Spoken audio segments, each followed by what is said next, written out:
안녕하세요. 왕립 프롬펜트학교 한국어과의 박재입니다.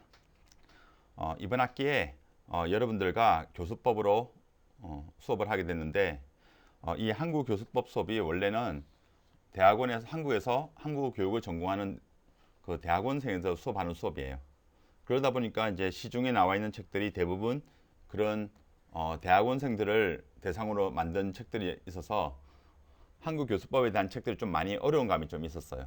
특별히 이제 작년에도 가르쳤고 또 그 전에도 이제 저희 한국어과에서 이 한국어 교수법 수업이 계속됐는데 그 와중에 계속 이 수업이 그 이론적으로 너무 힘든 감이 있었어요.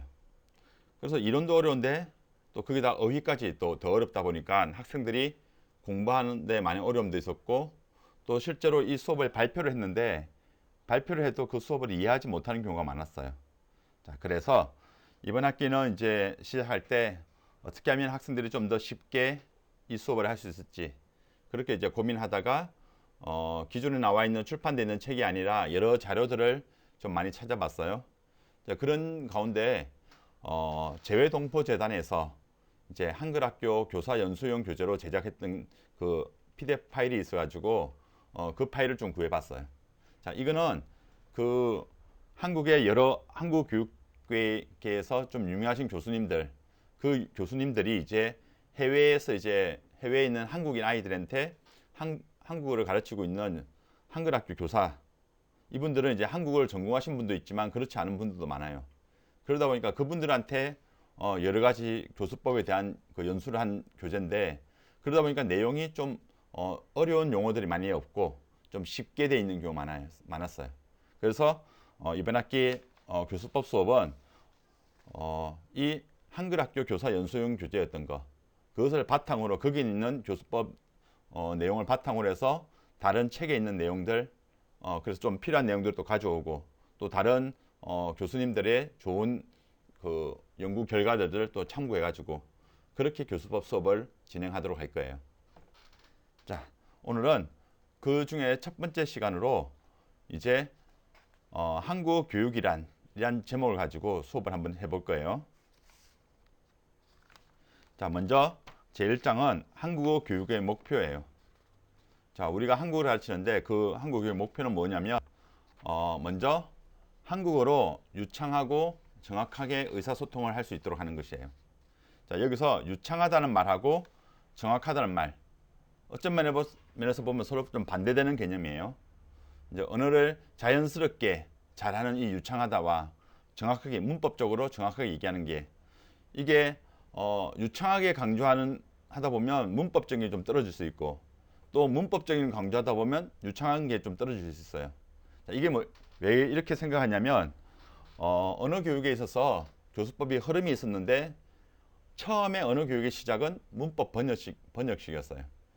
라틴어 성경이나 라틴어로 된 그런 책들을 이제 번역하는 거다 보니까 이거는 보기의 지문들 라틴어로 된 텍스트를 자기 나라 말로 정확하게 번역하는 거 이게 그 언어 교육의 목표였어요. 그러다 보니까 이 문법 번역식 교육법에서는 이제 무조건 정확하게 번역하는 거 그러다 보니까 말은 좀 잘 못하더라도 쓰기나 또 읽기 이것은 정확하게 되는 거였어요. 자, 이렇게 이 문법 번역식 교수법이 쭉 이어오다가 이제 세계 2차 대전을 겪으면서 이제 미국에서는 단기간에 빨리 그 상대방의 언어였던 독일어를 또 유럽의 언어를 빨리 배울 필요성이 있게 되었어요. 자, 그래서 이제 언어를 단기간에 바로 듣고 바로 말할 수 있는 청화식 한국어로는 청화 구두식이라는데 자, 듣고 말할 수 있는 이런 언어 교수법이 된 거예요.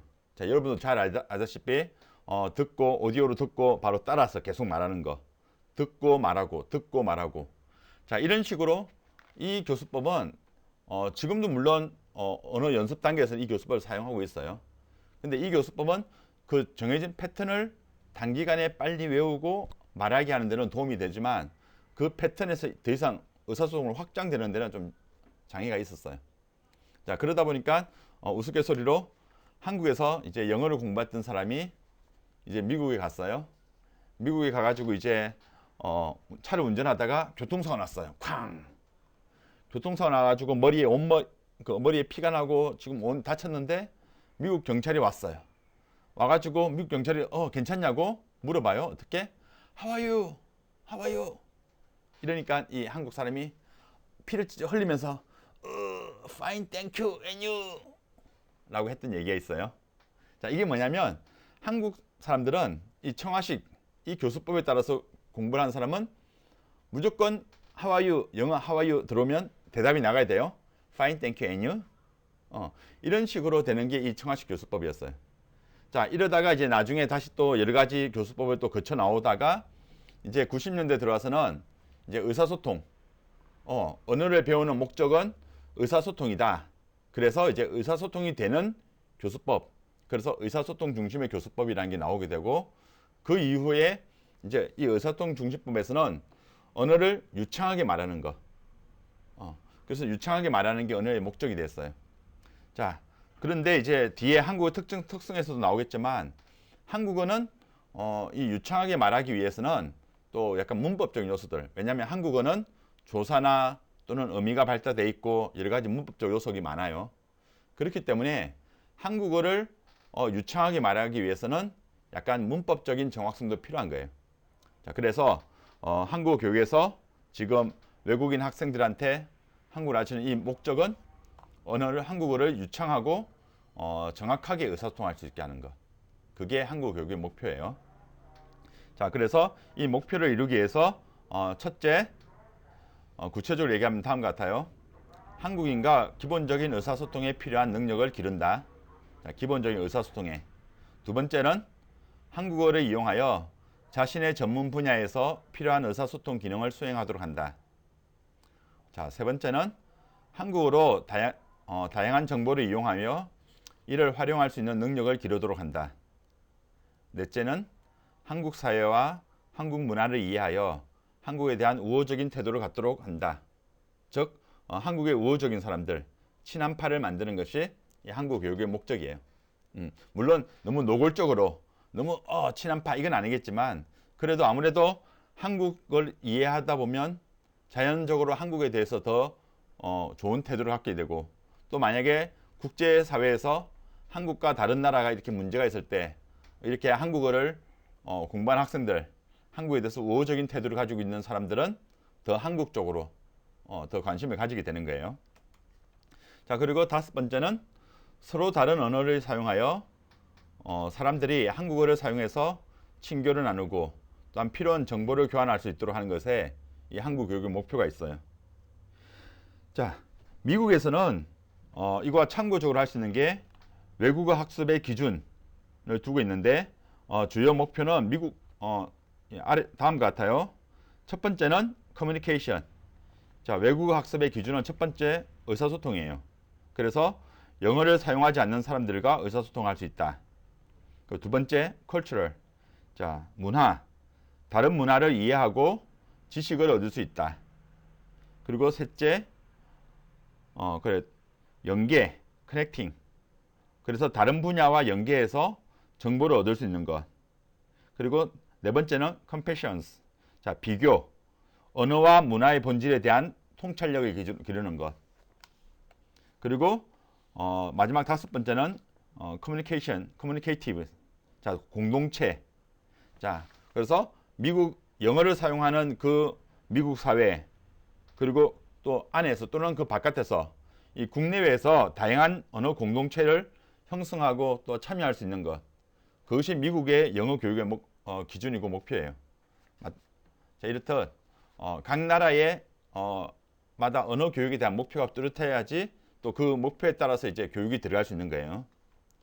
자, 한국어는 이런 목표가 있는데, 자, 한국어 교육을 또 얘기하기 전에 먼저 한국어와 한글에 대해서 한번 얘기해 볼 수가 있어요. 자, 얼마 전에는 한글날이었어요. 10월 9일은 10월 9일은 한글날인데 한글날에 관련된 여러 방송이나 한국에 있는 방송이나 또 신문에 언론에 나온 것 보면 한글이 아니라 한국어에 집중하는 경우가 많았어요. 자, 분명히 한국어와 한글은 다른 거예요. 다른 개념이에요.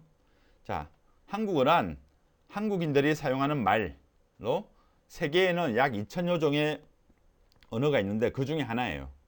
그래서 언어라는 개념을 볼 때는 어떤 언어가 더 우등하고 더 좋고 어떤 언어가 다 열등하다 이런 개념이 없어요.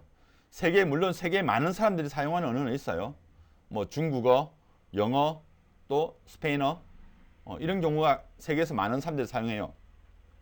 그리고 어떤 언어는 그 언어를 사용하는 사람이 뭐 불과 몇백 명이 불과한 언어도 있어요. 그렇지만 그 언어가 어떤 언어가 더 좋고 어떤 언어는 나쁘다 이렇게 얘기할 수는 없는 거예요. 언어는.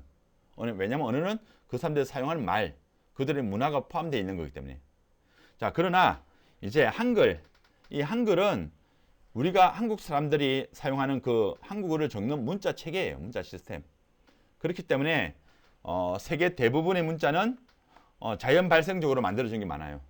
특별히 뭐 누가 이 문자를 만들었다 이것을 모르고 그냥 처음에는 약간 상형 문자처럼 시작했다가 그림처럼 그게 점점 발달해 가지고 지금의 언어가 되었다, 문자가 되었다 그런 경우 있지만 한글은 창제하다. 자, 창은 뭐 창조, 처음 만드는 거예요.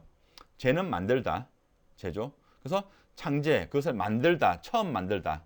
그래서 창제자, 처음 만든 사람, 그리고 창제 시기, 그리고 창제 원리를 알 수 있고 또한 목적을 가지고 만든 문자 체계예요.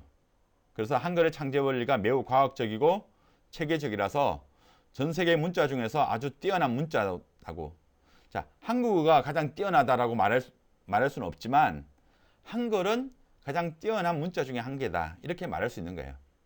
자, 한국어는 한국 사람들이 사용하는 말, 한글은 그 한국어를 적는 문자 체계예요.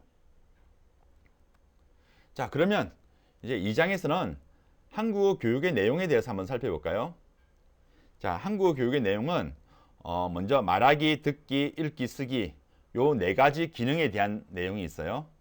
자, 그리고 또 그 다음으로 어휘, 문법, 발음, 그리고 한자 또 포함해서 자, 이것들 포함되어 있고 그 다음 의사소통 전략, 특히 의사소통 할 때 어떤 여기 의사소통하다 좀 모르는 단어나 잘 막히는 부분이 있을 때 어떻게 그 어려움을 해결하는지, 그리고 비언어적 행위, 언어는 아니지만 뭐 이제 몸짓이나 여러 가지 뭐 표정들 그런 것들, 그리고 문화와 지식, 자, 그 나라 문화에 대해서, 그리고 담화 특성, 대화를 하는 그 특성이나 또 이야기하는 특성, 각 나라마다 언어권마다 조금씩 달라요. 자, 그런 것들을 이제 이 교육의 내용에서 공부해 볼 거예요. 자, 그러면 말하기, 듣기, 읽기, 쓰기를 한번 살펴볼까요? 자, 한국어 교육의 목표가 의사소통 능력을 기르는 데 있는 만큼 한국어 교육에서 가장 중요하게 이루어져야 될 부분은 말하기, 듣기, 읽기, 쓰기. 자, 요 네 가지 기능에 대한 부분이에요. 자, 이 중에서 말하기와 듣기. 자, 말하기, 듣기는 주로 구어의 입말에 대해서 많이 이용되고, 읽기와 쓰기는 주로 문어에 많이 사용돼요. 이렇게 구분할 수 있고, 또 말하기와 쓰기는 자신의 생각, 그걸 표현하는 영역이에요. 그래서 표현 영역이고, 듣기와 읽기는 그 내용을 받아들여서 이해하는 영역이에요. 그래서 말하기와 쓰기는 표현, 듣기와 읽기는 이해 영역. 또 이렇게 또 구분할 수 있어요. 자, 그 다음 어휘, 문법, 발음. 자, 여기서 이 자유롭게 의사표현을 하기 위해서는 문법적 지식도 중요해요. 아까 분명히 문법도 중요하다고 했어요. 한국어는. 자, 그리고 또한 어휘도 중요해요. 그래서 무리 없이 별다른 어려움 없이 의사를 표현하기 위해서는 정확하고 자연스러운 발음을 사용하는 것, 구사하는 것이 아주 중요해요. 자, 그래서 우리는 이 교수법 수업 시간에 아까 말하기 교수법 따로 공부할 거예요. 그리고 듣기 교수법, 읽기 교수법, 쓰기 교수법, 그리고 여기 나눈 어휘 교수법, 문법 교수법, 발음 교수법, 각각 이 한국어 교육의 내용들을 하나씩 공부해 볼 거예요. 자, 여기서 한 가지 생각해 볼 게 있어요. 자, 한자 교육. 자, 과연 한국어를 외국인 학습자들이 한국어를 공부하는 데 있어서 한자 교육이 필요할까? 라는 말이 있어요. 자, 한국어가 어휘 중에 60%, 또 어떤 학자들은 70%라고 하는데 이만큼 이상이 한자어로 된 단어들이에요. 그래서 또 여러분들이 토픽2 시험을 치거나 공부하게 된다면 그 중에서는 한자로 된 단어들이 많이 나올 거예요. 그리고 또한 그러한 단어를 알아야지 어휘 공부를 할 수 있고, 이 한자는 한자 하나, 글자 하나 자체가 이제 한 뜻을 가지고 있다 보니까 그 뜻을 가진 단어가 합치면서 새로운 단어를 만들어요. 그것을 조어력이라고 해요. 조어력. 이 조어력이 크기 때문에 한자를 알면 외국인 학습자들이 한국어로 어휘를 이해하는데 큰 도움이 되는 것은 사실이에요. 자, 그런데 한자가 한국어 학습자들, 지금 한국어만 해도 낯선 언어예요. 그래서 한국어를 공부하는 것도 지금 부담이 많은데 거기다가 또 한자까지 공부하라고 한다면 이 외국인 학생들한테는 아주 부담이 크게 되는 거예요. 그래서 그런 부담 때문에 과연 이 한자를 굳이 한국어 학습자들한테 가르쳐야 되냐, 또 뭐 가르칠 필요 없다, 좀 이렇게 솔직히 말들이 많이 있는 내용이에요. 자, 그런데 제가 볼 때는 가장 기초적인 한자는 학습이 조금 필요하긴 해요. 왜? 한국 사람들도 한 기초적으로 그런 것을 알고 또 그는 기초 한자는 또 많이 나오기 때문이에요. 자, 그렇지만 나머지는 한자의 조어력을 강조한 수업을 하는 것이 더 효과적인 거예요. 자, 그게 뭐냐면, 자, 이 한자 조어력, 새로운 단어를 만드는 것을 강조한 교육 방법은 먼저 동일한 한자가 들어있는, 자, 초급일 경우에요. 초급인 경우는 동일한 한자가 들어있는 어휘를 몇 개 이상 이제 학생들이 알고 있을 경우에 그 어휘를 제시해요. 자, 예를 들면 냉장고, 냉면, 냉커피. 자, 이렇게 어휘들을 제시하고 학생들이 가지고 있는 공통점을 찾아보게 해요. 굳이 이제 교사가 얘기해 주기 전에. 그러면 이제 학생들이 냉장고, 냉면, 냉커피, 다 차가운 거예요. 그래서 이제 그런 의미를 학생들이 알게 된다면 이제 그때 이 냉이란 단어가 차갑다는 뜻이다. 뭐 굳이 좀 칠판에 냉자를 써줄 필요는 없어요. 한자로. 그냥 이 냉이 차갑다는 의미를 가진 것이다 라고 정도 제시해 주면 좋아요. 자, 그리고 그 한자가 들어있는 새로운 어휘, 학생들이 모르는 어휘들을 제시해 주고 무슨 뜻인지 이제 추측해 보게 할 수 있어요. 예를 들면 냉방, 냉수. 자, 이런 단어를 보고 추측을 하게 된다면 아마 방이란 단어를 아니까 냉, 차가운 방, 또 수란 단어는 잘 몰라도 많이 들어봤어요. 그래서 나중에 또 알게 된다면 냉수 정도를 차가운 물, 이렇게 정도 추측을 할 수 있게 될 거예요. 자, 그리고 이 정도 수업이 진행된다면 앞으로 그 한자가 들어간 있는 새로운 어휘를 만나게 되면 이제 학생들이 이제 추측할 수 있도록 그렇게 하면 도움이 될 거예요. 자, 그리고 만약에 토픽 2를 준비하고 있는 그 정도 한 3급, 4급을 준비하는 학생들이라면 중급 정도, 그런 경우는 같은 한자어가 사용되는 한 단어를 미리 이렇게 알려주는 게 괜찮아요. 그래서 예를 들면 예약, 예매. 자, 이것을 이 두 개를 학생들이 많이 혼동하는 경우가 많아요. 왜냐하면 그때 이제 예약은 예는 미리. 자, 앞에 예는 미리란 뜻이에요. 자, 그리고 약은 약속. 자, 그래서 예약은 미리 약속만 한 거예요. 아직 돈을 줘도 되고 안 줘도 되지만 아직 뭐 그거에 대해서 상관없이 미리 약속을 한 거다 해서 예약이고, 예매, 예는 미리, 매는 구매하다, 사다. 그래서 이미 미리 샀어요. 그렇기 때문에 돈을 주고 비행기 티켓을 예매했어요.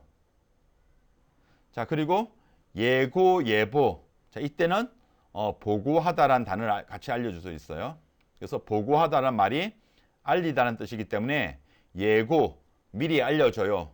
자, 다음 주에 있는 시험을 미리 알려줘요. 예고하다. 그리고 예보, 역시 미리 알려주다예요. 그래서 일기예보. 내일 날씨를 미리 알려줘요. 일기예보. 그리고 예비하다. 이때 비는 준비하다. 그래서 미리 준비하는 거예요. 예비하다. 그리고 예상, 얘는 미리, 상은 생각. 그래서 미리 생각해요. 예상하다.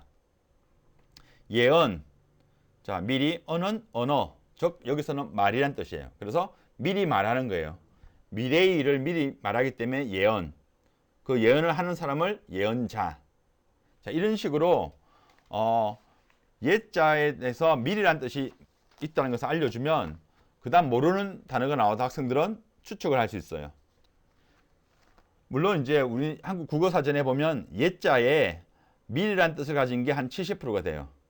그리고 이제 예의, 예절, 예의범절 뭐 이런 식으로 약간 매너 이런 뜻과 관련된 게 한 20%, 그리고 예금, 예금 지수, 예채 이런 식으로 약간 은행과 관련된 거, 예금과 관련된 게 또 한 10% 나와요. 그렇기 때문에 만약 학생들한테 이 예자란 단어를 처음 보는데 모르는 단어다.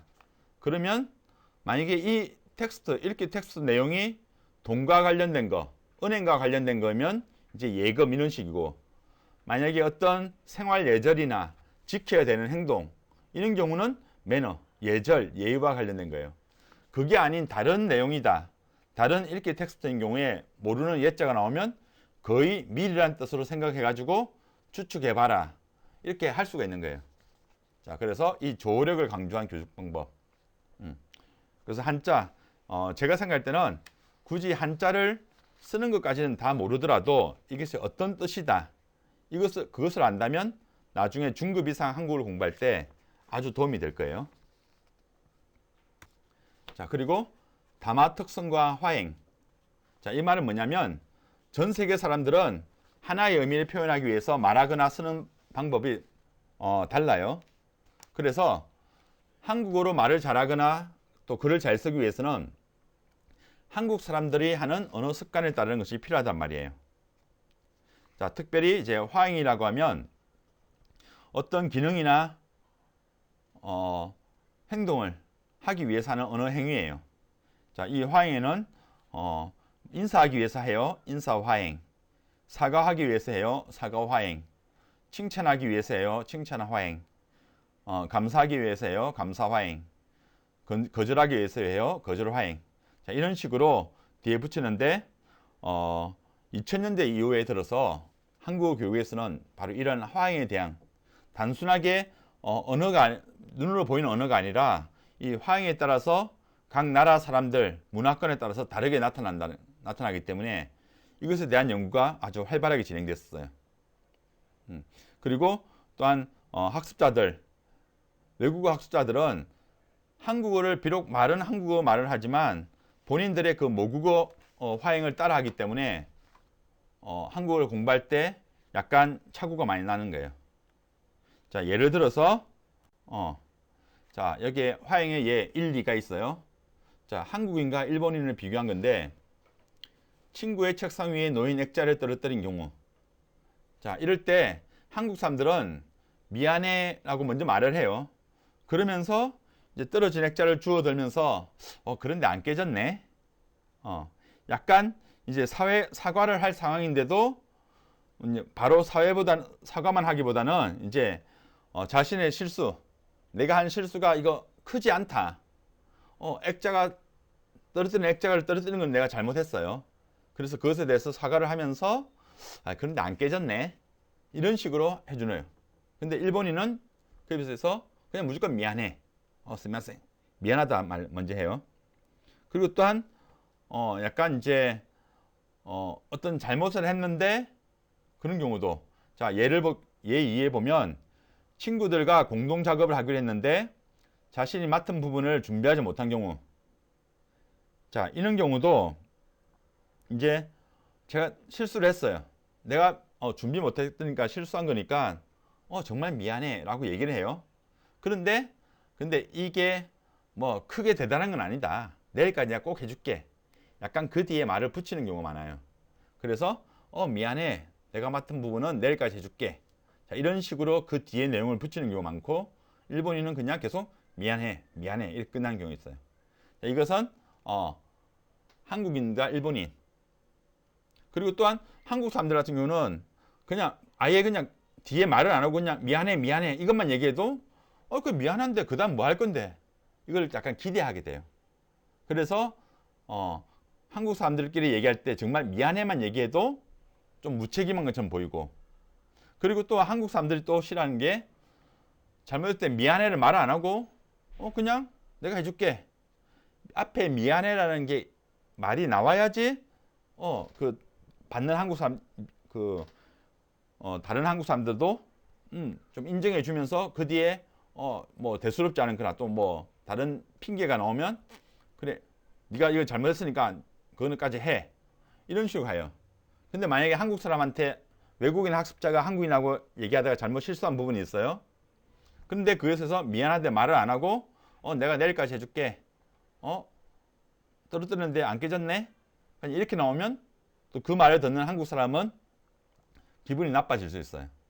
자, 그래서 이렇게 잘못했을 때 하는 사과 화행 이런 것들을 또 외국인 학습자들이 한국 사람의 특징을 알고 있어야지 대화가 자연스럽게 할 수 있는 거예요. 자, 두 번째, 이제는 칭찬. 자, 칭찬을 들었을 때 미국인이 한국인을 칭찬했을 경우를 보면 수미 씨 오늘 정말 예뻐요. 옷도 아주 예쁘네요. 새로 샀나 봐요. 이렇게 칭찬을 해요. 그러면 한국 사람들은 정말요? 아예 예쁘기는요. 이거 시장에서 2만 원 주고 산 거예요. 자, 이렇게 다른 사람이 예쁘다고 한 말을 적극적으로 받아들이지 않아요. 그래서 문법에도 중국 문법에 기는요 라는 문법이 있어요. 기는요. 자, 이 기는요 문법은 이제 외국인들이 한국 사람들이 이제 그 외국 사람들이 하는 칭찬들 그런 것들을 받아들일 때 어떻게 하는지 나오는 거예요. 자, 그래서 기는요. 자, 상대방이 칭찬한 것에 대해서 겸손하게 대답한다. 자, 우리 이 한국어 문법 책에는 그 내용이 겸손하게 대답한다라고 나왔는데 이제 다른 사람들 칭찬할 때 한국 사람들은 그래요 감사해요 이렇게 바로 나가버리면 좀 약간 재수 없다, 약간 좀 교만하다 이런 느낌이 있어요. 그러다 보니까 외국인에게 한국어 책에도 보면 기는요 이렇게 나올 정도예요. 그래서 다른 사람 칭찬했던 것을 바로 받아들이지 못하는 게 좀 있어요. 자, 그런데 대신에 한국인이 미국인을 칭찬했을 경우에는 자, 제인 씨 오늘 정말 예뻐요. 옷도 아주 예쁘네요. 새로 샀나 봐요. 자, 이런 경우에 미국인은 정말요? 고마워요. 이 색이 저에게 잘 어울리죠. 라고 적극적으로 받아들여요. 자, 그래서 나는 가끔 수업하다가 기는요 그 내용이 나올 때 학생들한테 얘기해요. 내가 별로 안 좋아하는 표현이라고요. 그냥 다른 사람이 칭찬해주면 칭찬할 때 네 감사합니다 라고 받는 게 좋다고 얘기해요. 자, 그렇지만 일반적인 한국인들의 이 칭찬 화행은 이런 식으로 된다는 거예요. 자, 그래서 학생들이 한국어의 언어 습관을 잘 익힐 수 있게 하는 거, 이걸 잘 익혀야지 한국 사람과 커뮤니케이션, 의사소통이 자연스럽게 되는 거예요. 자, 그래서 이를 위해서는 한국어로 된 좋은 글과 모범적인 말을 많이 접하도록 하는 게 좋아요. 자, 그리고 교사가 그 글이나 말의 전개 구조, 또한 특징, 그 자주 사용되는 표현 등을 학생들에게 알려주는 게 필요해요. 자, 만약에 여기서 한 가지 또 생각해 볼 게 있는데 많은 한국인들이 사용하는 표현 중에서 문법적으로 맞지 않는 표현들이 많이 있어요. 자, 이것을 가르칠 때 어떻게 하면 좋을까요? 자, 예를 들어서 기를 바래요. 뭐뭐 하기를 바라다. 주로 한국 사람들이 내일 다시 만나기를 바래요. 건강하길 바래요. 좋은 일이 있길 바래요. 돈을 많이 벌길 바래요. 등으로 얘기해요. 실제로 아마 한국 사람 중에 한 80%, 90% 정도가 이 바래요를 얘기해요. 기를 바래요. 그런데 이 바래요 같은 경우는 베이직 폼, 베이직 동사가 바라다예요. 바라다. 바라다에 아요가 붙으면 바라요가 맞아요. 바라요. 바래요는 오히려 바래다, 색이 바래다, 이게 다른 동사가 있어요. 다른 뜻이. 그렇기 때문에 바래요는 틀린 문법이에요. 문법적으로 보면 이 바라요가 맞고 바래요는 틀린 상태예요. 지금 현재 상태에서는. 자, 그런데 앞서도 얘기했지만 제 주변에 뭐 바라요라고 쓰는 분들은 많이 없어요. 내가 이제 대학원에서 그 한국을 가르쳐 쓰는 교수님께 메일을 보냈어요. 그 교수님이 이제 단메일이 왔는데 그 메일에서 박선생도 이제 열심히 하기를 바라요라고 썼어요. 근데 그 메일을 내가 읽어보는데 어색해요.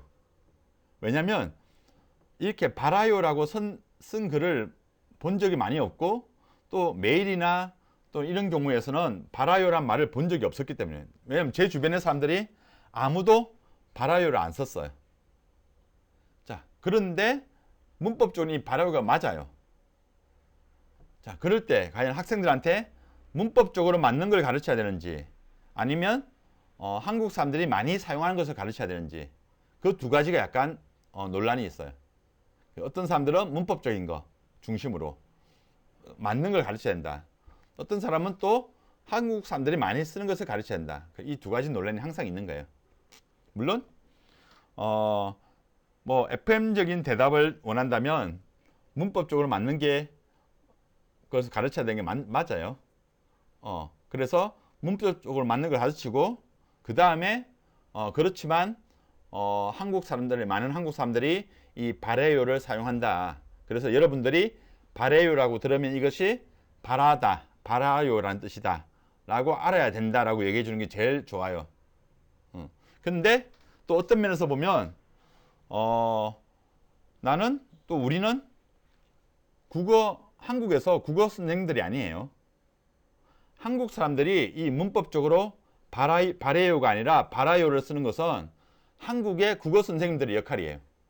또 한국 국어 선생님이나 한국의 국어학자들이 잘 쓸 수 있도록 하는 거. 우리는 나 같은 경우는 주로 외국인에게 한국어를 가르치는 입장이에요. 외국인들이 한국어를 배우려고 할 때는 의사소통이 되기 위한 목적이에요. 근데 만약에 90%의 한국 사람들이 지금 잘못됐지만 바래요를 사용해서 의사소통을 하고 있다면 오히려 학생들한테 바라요를 가르칠 게 아니라 바래요를 가르치고 이게 틀린 건데 대신에 지금 대부분의 한국 사람들은 90% 사람들이 이 바래요라고 쓰기 때문에 이렇게 알면 된다라고 나는 가르쳐야 되는 주의예요. 왜 잘못된 것을 가르쳐요? 그것은 한국의 학생들, 만약 한국 사람들이 지금 90%가 바래요를 쓰는데 나중에 한국에서 언어 교육, 특히 국어 교육이 더 활발하게 돼가지고 이 바래요가 잘못된 거예요. 그래서 바라요를 쓰는 사람들이 써야 된다고 해가지고 바라요를 쓰는 사람들이 20%, 30%, 50% 이렇게 점점 많아져요. 그러면 외국인 학습자에게 가르치도 자연스럽게 바래요가 아니라 바라요를 가르칠 수 있는 거예요. 왜? 한국 사람들이 그렇게 쓰기 때문에. 근데 지금 현재로서는 바래요를 쓰는 사람이 90%고 바라요는 10%밖에 안 돼요. 자, 그래서 약간 논란은 있겠지만 내가 개인적으로 생각할 때는 한국 사람들이 쓰는 것을 가르치되 이것이 문법적으로는 약간 틀린 거다. 근데 앞으로 한국의 많은 사람들이 이것을 바래요를 바라요라고 쓴다면 외국 학생들도 이렇게 바라요라고 해야 된다 라고 정도 가르치면 좋다고 생각해요. 한국 사람도 쓰지 않는 단어들, 한국 사람들도 이제 더 이상 쓰지 않는 단어들을 외국인들이 배우기까지 하는 것은 무리예요. 그래서 이것은 오히려 한국인들의 언어 습관으로 가는데 한국인들이 우리의 한국말을 더욱더 아끼고 사랑하고 다른 외국어를 차용해 쓰는 것보다 한국어를 더 많이 쓰게 된다면 그만큼 자연스럽게 외국에서 한국어를 공부하고 있는 학생들도 한국어를 더 많이 공부하고 한국적인 표현이나 사고들을 더 많이 할 수 있는 거예요. 그래서 외국에서의 한국어 교육은 한국 국내에서의 국어 교육과 한국어 사용 이것이 더 좋게 순화되어야지 외국에서 한국 교육도 같이 갈 수 있는 거예요. 저는 개인적으로 그렇게 생각해요. 자, 그 다음 문화적인 부분 볼까요? 자, 언어를 배우는 것은 바로 문화를 배우는 거예요. 왜냐하면 그 언어라는 것은 그 안에 문화가 포함되어 있는 거예요. 그래서 언어학습과 문화학습을 따로 떼어서는 절대 생각할 수 없는 거고, 또 목표 문화를 이해하지 못하고는 그 언어만을 말한다, 그 나라 문화만을 모른 채 말만 한다는 것은 그냥 앵무새, 자, 새가 사람들의 말을 따라하는 거, 그거 이상도 이하도 아닌 거예요. 자, 그래서 문화교육은 언어교육에서 아주 중요한 부분을 차지하고 있는 거예요. 그리고 또한 문화에 대한 지식이 없으면 의사소통이 아예 안 되는 경우도 많아요. 예를 들면 이제 한국 사람들이 대화를 하거나 이야기할 때 그 관용어를 많이 써요. 예를 들면 발이 넓다. 근데 발이 넓다란 그 단어, 그 의미를 알지 못하고는 그 전체를 알 수 없는, 그 대화를 알지 못해요. 그리고 또한 얘기하면서 저 사람 정말 심청이 같아.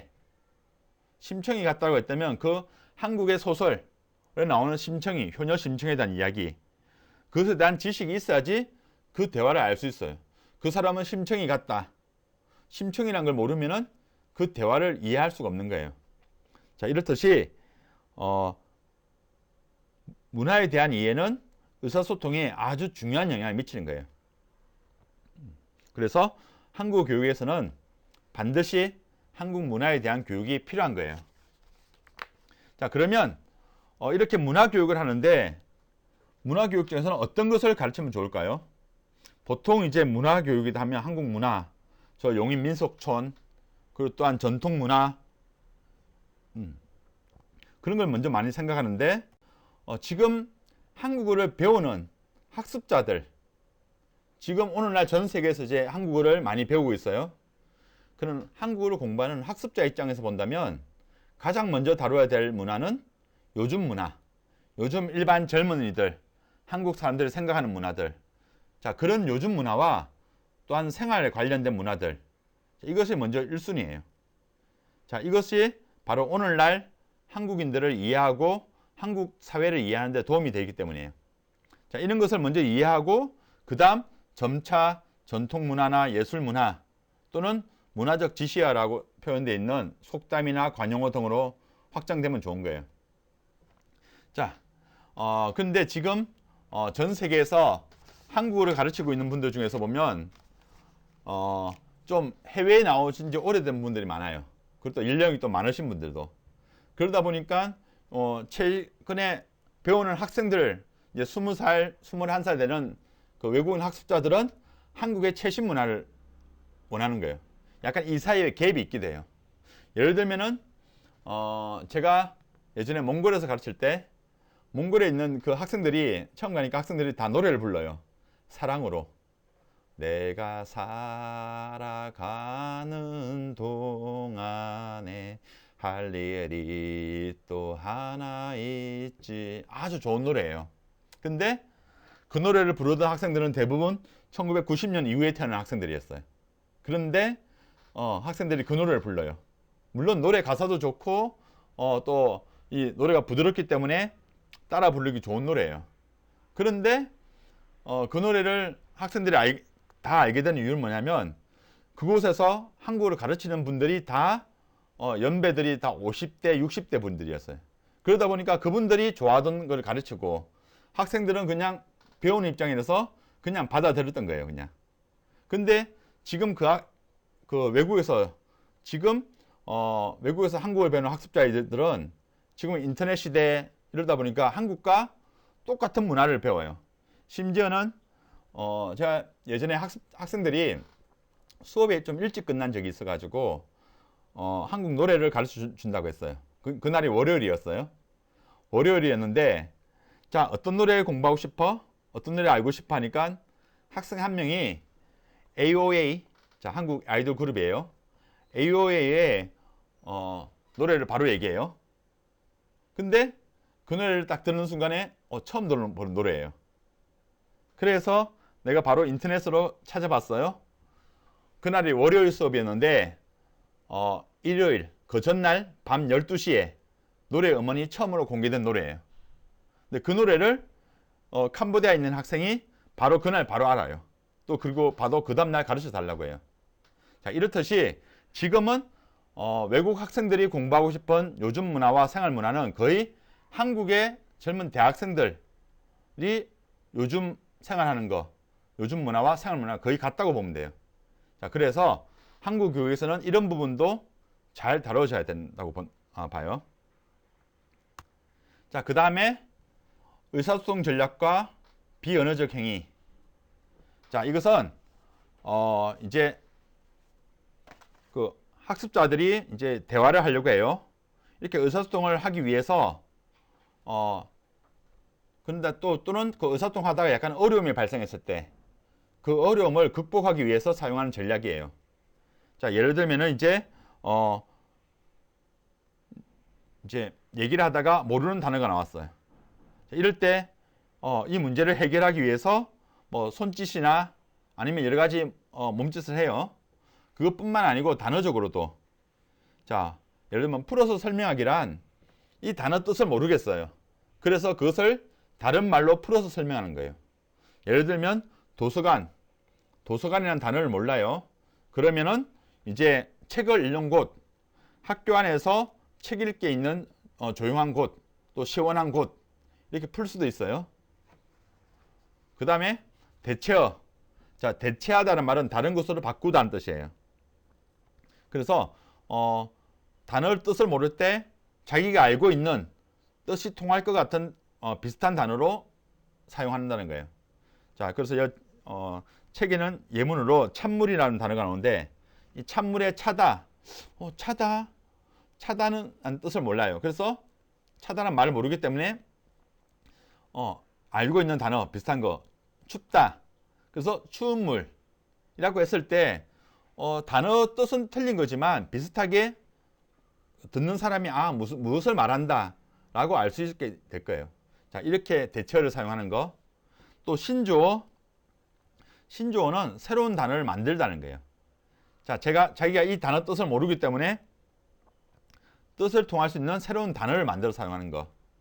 예를 들면 이제 요즘 학생들이 이제 외국 학자들이 변기라는 것을 처음 봤어요.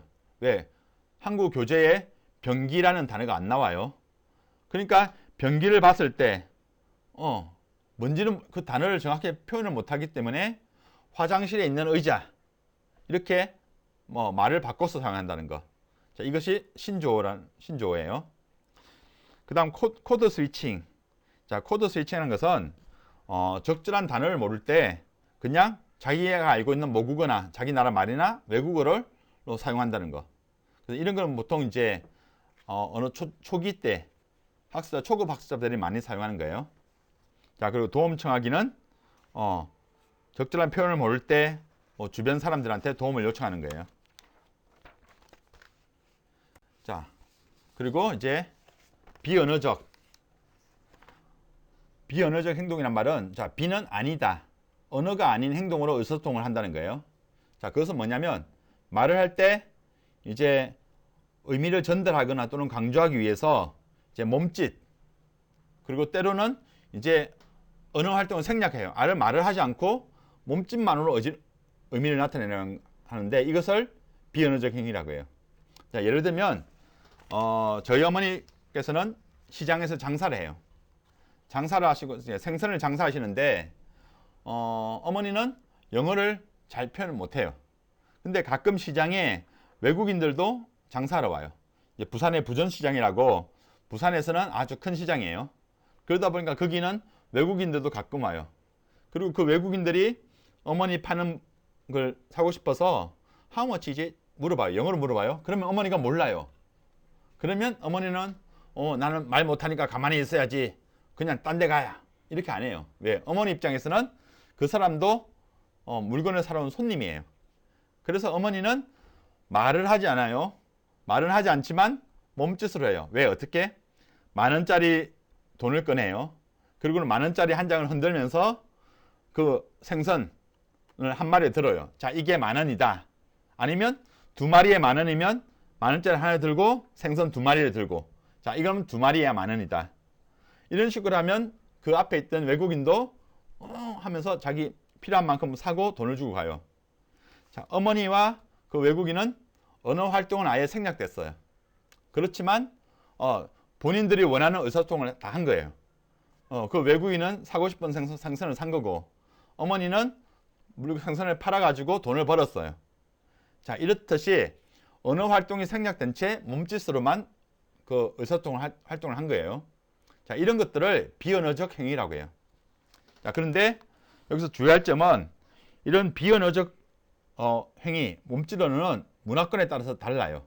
그래서 어디에서는 뭐 손을 앞으로 하면은 오라는 뜻이고, 그러니까 손바닥의 아래로 하고 오라는 뜻이고, 다른 데서는 가라는 뜻이고, 그리고 또 고개를 옆으로 하면 yes라는 뜻도 있어요. 근데 한국은 위아래의 yes예요. 자, 이런 식으로 언어에 따라서 문화권에 따라서 다르기 때문에 이것은 잘 알고 가르쳐야 돼요. 자, 그래서 지금은 한국어 교육 시간이니까 한국인과의 의사소통에서 이런 효율성을 높이기 위해서는 한국인들이 자주 사용하는 표정, 몸짓 이런 것들에 대해서도 교육을 해야 된다는 거예요. 그래야지 학습자들이 그 의사소통에 아주 문제가 없이 할 수 있다.